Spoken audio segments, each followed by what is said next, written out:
ప్రకటన గ్రంథం 21వ అధ్యాయం 5వ వచనం అందరూ కలిసి చూద్దాం. అప్పుడు సింహాసనాసీనుడైన వాడు, ఇదిగో సమస్తమును నూతనమైనవిగా చేయుచున్నానని చెప్పాను, మరియు ఈ మాటలు నమ్మకములను నిజములనయున్నవి కనుక వ్రాయమని నాతో చెప్పుచున్నాడు.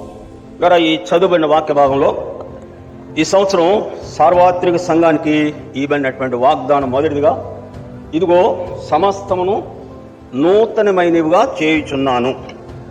ఇలా ఈ భూమి మీద నూతనమైనది ఉన్నది అంటే అది ఒక దేవుడు చేసే కార్యము మాత్రమే నూతనమైనది. ఈ విషయమై మహాజ్ఞానుడు సొలొమోను సూర్యుని కింద నూతనమైనది ఏది కూడాను లేదు, ఇది నూతనమైనదని ఒకటి చెప్పును, అయితే అది కూడాను ఇంతకుముందు ఉన్నదే, క్రొత్తగా ఉండేది ఏది కూడాను లేదు.